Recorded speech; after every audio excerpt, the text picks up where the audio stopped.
In our last conversation, we talked about why your mind keeps switching goals, why you start something with full intention and then quietly drift towards something else before you ever finish. We talked about how the brain is always scanning for the option that feels most rewarding right now, and how that pull happens below the level of conscious choice. You're not undisciplined, your brain is just doing what brains do. Today's topic connects to that directly. Because one of the reasons goal switching feels so urgent, one of the reasons you keep looking for something new to chase, is that underneath it all, there's a quieter, heavier feeling. The feeling that you're already behind. The feeling that everyone around you seems to be moving forward, building something, becoming something, and you're still figuring out where to start. That feeling has a name. And it has a cause, and understanding both of them will change how you see yourself. You've probably had this moment. You open your phone, maybe first thing in the morning, maybe late at night, and you see someone of your age announcing something. A promotion, a business, a life that looks perfect and intentional. And for a second, maybe less than a second, something tightens in your chest. Well, it's not exactly jealousy, not exactly sadness, but something quieter and more personal than that. Something that says, why not me? What am I doing wrong? You close the phone, you go back to your day, but the feeling doesn't fully leave. That's what this video is about. Not the scroll, not the comparison, but the feeling underneath it. The specific kind of suffering that makes you feel weak and behind. Let's break this concept biologically. Your brain is constantly measuring. That's not a flaw. That's how it was built. For thousands of years, human beings lived in small groups, and your position in that group directly affected your survival. So your brain learned to watch other people and calculate where you stood relative to them, not out of vanity, out of necessity. That instinct is still fully active today. The difference is that now, instead of watching 20 or 30 people in your village, you're watching thousands across the world, all at once, every day. And your brain is still running the same old calculation.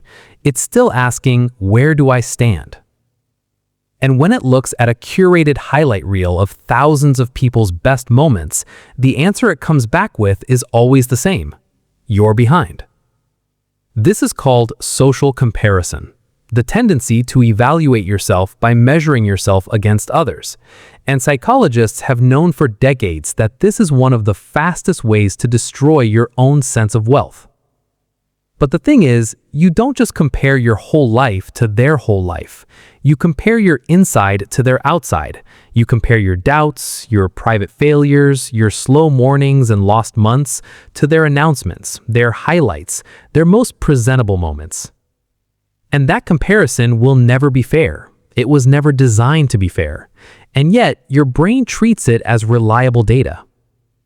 Let's go backwards to what we talked about last time. When your brain decides you're behind, it creates urgency, a panicked kind of urgency that says you need to move faster, try something new, do something different right now. And that urgency is exactly what feeds the goal switching we talked about. You jump to a new goal not because it's truly aligned with what you want, but you move to a new goal because staying still and acting normal feels dangerous when you believe everyone else is moving. So the feeling of being behind doesn't just hurt, it actively distorts your decision-making. It makes you choose speed over direction. It trains your eyes to seek validation outside yourself instead of measuring growth within. But there's a simple framework that helps with this. I call it the timeline swap. Most of us are unconsciously and unknowingly following this so-called social timeline, a hidden schedule built from other people's life. Graduate by this age, earn this by that age, have this figured out by now. Nobody handed you the schedule. You absorbed it. You absorbed it from your environment. You absorbed it from the society you live in, from school, from family, from everything you've ever lived past.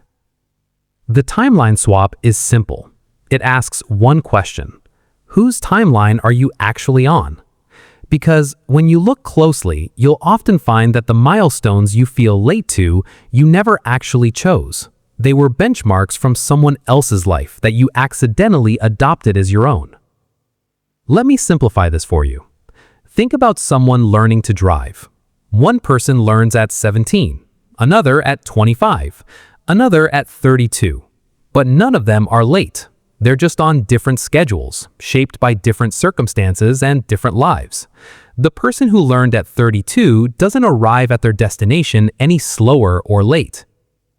Your life is like that. The speed at which you reach something doesn't determine the quality of what you build once you're there. The next time you feel that tightening, that "this should have happened already" feeling, pause before you act on it. Give yourself some time to understand. Well, this doesn't mean that you keep on getting emotional every now and then, not taking any possible actions or not doing hard work, and thinking all day that your brain is responsible for this. That's not how it works. Asking the questions creates a small gap between the feeling and the reaction, and that gap is clarity and understanding of things where real decisions get made. The fact that you feel behind means you care about where you're going. People who have given up don't feel behind. They've stopped measuring altogether. The discomfort you feel is not evidence of failure. It's evidence of intention. It means something in you is still oriented toward growth, still paying attention, still showing up to ask the question. And that's actually the most important thing. So, till now, the real question isn't "why am I behind?" The real question is behind whose version of the life I want to live. If you want to go deeper on this, there's a free resource linked in the description that can help you start identifying which timelines are actually yours. I've tried to make it as simple as possible. And one more thing, if the goal switching problem is still sitting with you, the last video covers that directly. It's worth watching alongside this one because they're really two parts of the same conversation. Till then, stay positive. See you in the next one.